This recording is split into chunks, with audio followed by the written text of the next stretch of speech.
Have you ever stopped to wonder why certain speeches, certain ideas, or even just a handful of specific words seem to live forever? Well, welcome to this explainer.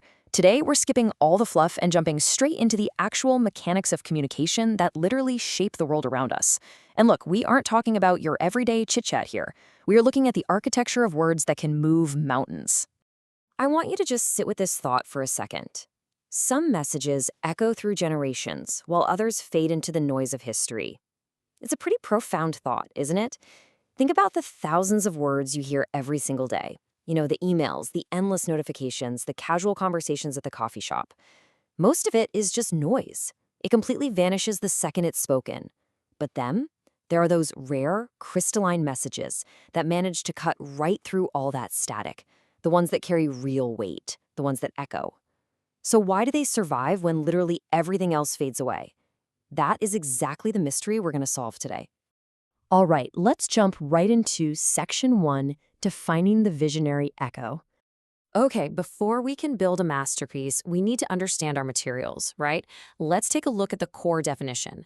Visionary discourse is a specialized form of communication that navigates societal or organizational crises by articulating a clear, enduring blueprint for the future.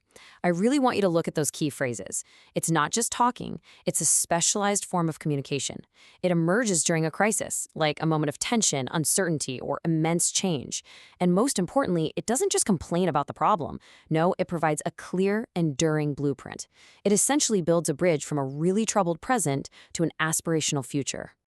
To truly wrap our heads around this, look at the stark contrast between standard and visionary discourse. Standard discourse is what we use, 99% of the time. It's purely informational, it's short-term, it focuses heavily on the what. Think of your weekly status meeting or a standard news report. It's just transferring data. But visionary discourse? Now that is transformational. It is built to endure. It completely bypasses the what and strikes straight at the why. Basically, standard discourse tells you that the ship is sinking and where the lifeboats are. Visionary discourse reminds you why you loved the ocean in the first place and paints a vivid, beautiful picture of the new world you're going to sail to. The contrast is literally night and day. Moving right along, let's get into Section 2, Anatomy of the Message. Now we really need to look under the hood at the exact mechanics of these messages, and it all starts with an absolute classic, the rule of three. Our human brains are literally hardwired to process, enjoy, and remember information in threes. First up, you need clarity of purpose. The message has to know exactly what it's trying to achieve. Second, emotional resonance. It has to make you feel something right in your gut, bypassing pure logic to strike a chord with our shared humanity. And third, structural rhythm. It needs a cadence, almost a musicality to the words, that makes it deeply satisfying to listen to. When you group concepts in threes, kind of like Lincoln's famous of the people, by the people, for the people, it makes the anatomy of your message practically unforgettable. So, how do we actually combine those three elements into a working message? Well, here is your step-by-step blueprint. Step 1. Identify the shared crisis. Simply put, you have to name the dragon before you can slay it. You must articulate the current pain or challenge so accurately that your audience is just nodding along in total agreement. Step 2. Articulate the contrasting vision. This is where you make the pivot. You show them the light at the end of the tunnel and paint a high-definition picture of a much better reality. Step 3. Issue a call to collective action.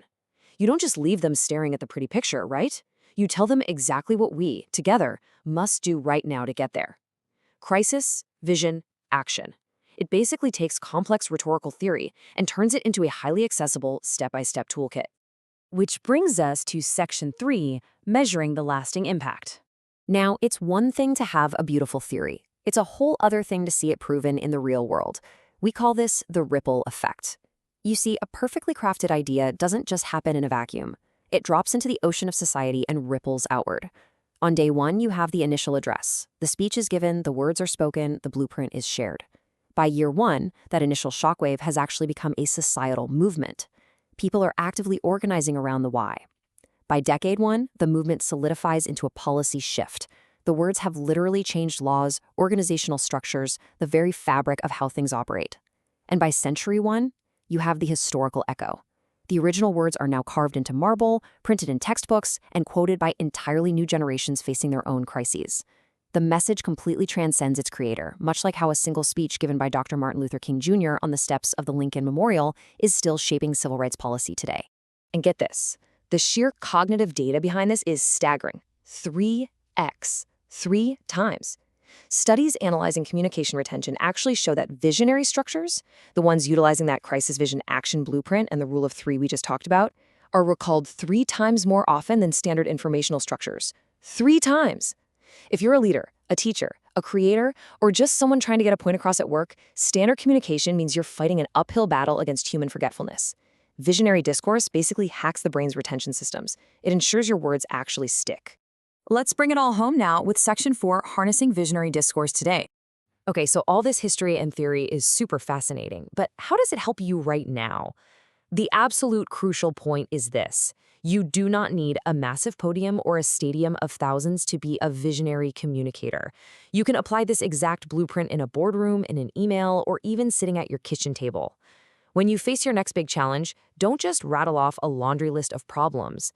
Contrast your current challenge with a future solution. Really show them the gap. Next, utilize that rule of 3 to structure your arguments. Keep it clear, emotional, and rhythmic. And above all else, focus heavily on the why. Why are we doing this? Why does it even matter? Because when you elevate your communication from the ordinary to the visionary, you empower yourself to actually lead rather than just inform. Which brings us to our final thought for today.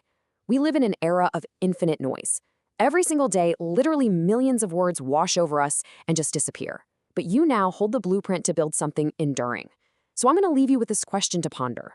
The next time you speak up, the next time you sit down to write that really important message, will it be just noise or will it echo? Something to think about for sure.